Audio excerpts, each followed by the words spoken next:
पति पत्नी के रिश्ते को क्या हो गया है। ये सच में एक बहुत बड़ी समस्या है जो हर दिन कहीं ना कहीं किसी न किसी रूप में खबर के रूप में सामने आ ही जाती है। और ये बहुत छोटे छोटे झगड़े हैं जो हर घर की कहानी है, लेकिन जब आप एक दूसरे की जान ले लेते हैं तो ये खबर बड़ी बन जाती है। सीधे मुद्दे की बात में हमेशा आपको पति पत्नी के झगड़ों से होने वाली आत्महत्या या हत्या की खबरें दिखाता हूं और आपको समझाता भी हूं कि कोई झगड़ा हो, कोई विवाद हो, आपस में बात करते सुलझा लीजिए। कोई झगड़ा यहां तक नहीं पहुंचना चाहिए कि हत्या या आत्महत्या की नौबत आ जाए। लेकिन राजधानी भोपाल से ऐसी ही दिल दहला देने वाली घटना सामने आई है। क्या है पूरा मामला, विस्तार से बता देता हूं आपको। क्यों ये खबर दिखा रहा हूं ये भी बता देता हूं।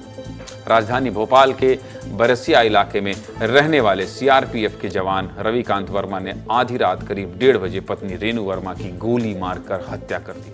रविकांत ने पत्नी को 3 गोलियां मारी थी। गोली मारने के बाद खुद उसने पुलिस को फोन कर पत्नी की हत्या की जानकारी दी। जब पुलिस मौके पर पहुंची तब सीआरपीएफ जवान रविकांत की खुद की लाश भी खून से लथपथ पड़ी हुई थी। पुलिस ने बताया कि सीआरपीएफ के जवान ने पहले पत्नी की गोली मारकर हत्या की, उसके बाद खुद को गोली मार ली। पुलिस को शव के पास से जवान की सरकारी राइफल, इंसास और 8 कारतूस भी पड़े मिले। रविकांत और रेणु के 2 बच्चे, बेटी अभी मात्र 2.5 साल की है और बेटा 6 साल का है। बताया जा रहा है जब पुलिस घर पहुंची तब दोनों बच्चे डरे सहमे दूसरे कमरे में बंद थे। 2.5 साल की बेटी इतनी डर गई थी कि भाई से लिपटी हुई थी। दोनों मासूम कमरे में रो रहे थे, बिलख रहे थे। अब इन दोनों बच्चों का पालन पोषण कौन करेगा, ये भी बड़ा सवाल है। गोलियों की आवाज सुनकर पड़ोसी घर पहुंचे, लेकिन तब तक दोनों की जान जा चुकी थी, मौत हो चुकी थी। पड़ोसियों का कहना था कि आए दिन पति पत्नी के झगड़ने की आवाजें आती रहती थी, लेकिन पत्नी की हत्या और खुद भी आत्महत्या जैसा कदम उठा लेंगे ऐसा भरोसा नहीं था।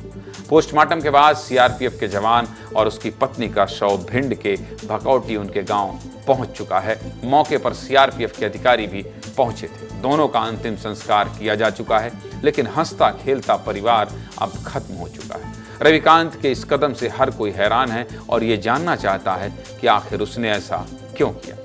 पुलिस की अब तक की जांच में पता चला है कि सीआरपीएफ जवान रविकांत और रेणु की 8 साल पहले शादी हुई थी, लेकिन पत्नी रेणु मायके पक्ष से फोन कर ज्यादा बातचीत करती थी और जवान को लगता था कि पत्नी ससुराल से ज्यादा मायके पक्ष को तवज्जो देती है।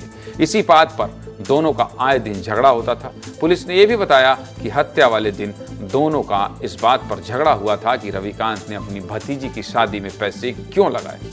पत्नी रेणु को इस बात पर खासा ऐतराज था। इसके बाद झगड़ा हुआ और गोली मार दी। पुलिस क्या कह रही है सुनिए।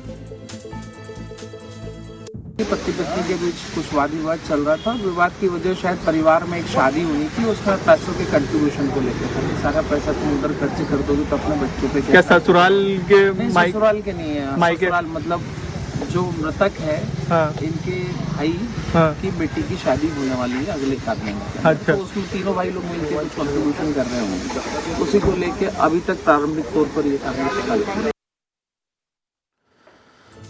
कितनी छोटी बात पर झगड़ा हुआ था बताइए। ये हर घर की कहानी है। इसका मतलब कतई नहीं है कि आप इन झगड़ों में रिश्तों और इंसानों को हमेशा के लिए खत्म कर दें।